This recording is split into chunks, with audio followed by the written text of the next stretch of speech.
この人は絶対一生無理と思った人をご紹介させていただきます。同年代ではやっぱりその方がず抜けて強かったですね。教わったっていう感じかもしれないですね。格闘技とか剣道の真髄を。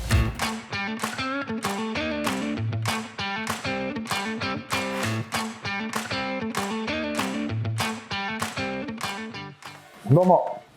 三上変理大地です。本日は叶わなかったと思った剣道家一戦ですか、はい、もう一人だけってことですね。一人だけですね。本当に叶わなかった。この人は絶対一生無理と思った人をご紹介させていただきます。はい、私こう見えて実は剣道経験者でして、多分知らない方の方が多いと思うんですけど、はい、ちょっと剣道やっててインカレとかちょっと出たりとかちょっと入賞したりとかしたりしてて、全日本の強化メンバーにちょっとだけ入れさせてもらったことがあって、でちょっと強い中央大学っていう大学なんですけど、そこでちょっと全日本団体2位になったりとかちょっとだけやってました、はい、ちょっとだけやってた中ですごい強いなっていう思った、この人にはかなわないって思った人が一人だけいて、その方を今回ちょっとご紹介しようかなというふうに思います。剣道歴は何年？ちょっとです。ちょっとだけやりました。確かあれです、中学から。まあそうですね、まあ小学校もちょっとだけやられて一瞬やったんですけど、はい、もうなんか3ヶ月とかそんぐらいでもう僕無理ってなってやめて、で中学校になってちょっとやりたいなちょっとでもあれですよね、ヘンリーさん上段の構えでかなりかっこいい剣道家でしたよね。ちょっと上げてちょっと打つ感じ。もうちょっとやめてもらっていいあれはかっこいいですね。本当ですか。この人には一生かけても勝てないなって思ったのは、当時日体大学だった貝塚大輝さんですね。鎌倉学園から日体大に進学して日体エバラの監督になって。先輩ですか？先輩です。1個上です。1個上。はい。ヘンリーさんがいくつの時の？私が大学2年生の時のインカレで3位になった時の試合で当たって、その時に3位にさせられた相手ですね。なるほど、はい、じゃあその時初めて対戦したんですか？そうですね、はい、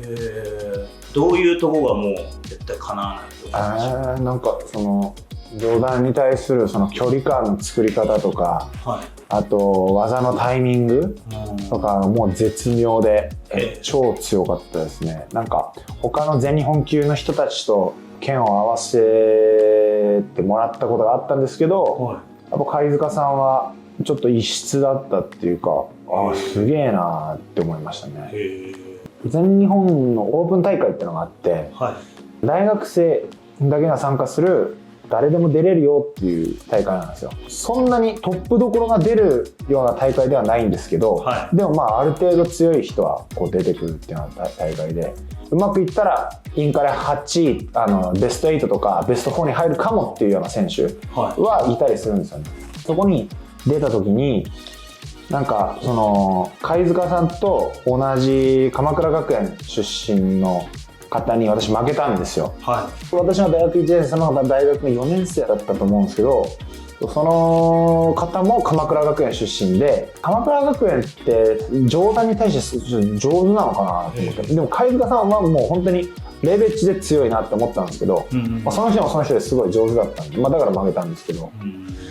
上段に対する対策方法っていうのは何かあるんですか？いろいろありますけど、なんかまあ俺がやられて嫌だなとか思ったのは、小手の影にしないの剣先を隠されると、なんかすごい分からなくなるんですよね、何を打ってくるのか。これ上段で構えてると手が影になるんですよ。だから影の部分にしないの剣線を隠されるとすごい嫌だっていうふうに感じて、でそれをヒントに今の私の格闘技に生きてるんですけど、相手の構えの後ろに自分の手を置くようにすると、相手からしたら技の出所がちょっと分かんなくなるんで、タイミングとか分かんなくなるんで、映像から見たらあんまりよく分かんないようなフェイントをすると相手はどんどんこう自分のリズム取れなくなってきて、最終的には結局自分のリズムになってるみたいな。最上段でやられて嫌だったことを今格闘技で私は逆にやってる状態で、はい、練習する人たちはいつもちょっとよくわかんないっていう風に言うんですよね。なんかスピードがず抜けて速いとか、タイミングがうまいとか、テンポのずらし方がうまいとかじゃなくて、いきなり体の中心に拳が飛んでくるっていうような感覚って言うんですよ。多分そこから来てんのかなっていう。あとは貝塚さんは徹底的に私のもうリーチがつかめてたのかな、あの時もうすでに、はい、で当たるっていう距離ではもう一切無駄な動きはせずにすぐ中に入って当たらない距離も詰めるし、中途半端な距離からは絶対離れるし、自分の技が当たる距離でしか勝負を仕掛けてこなかったんで、そこもなんか格闘技だから貝塚さんに教わったっていう感じかもしれないですね。格闘技とか剣道の真髄を、その試合ですごいこうビビッときたっていうか、なんか稲妻が走ったような感覚になりましたね。わあマジで勝てないと思って、その負けた試合ずっとこう見てたら、距離の取り方もすごい上手だし、攻めと守りのバランスも絶妙にうまいし、あとは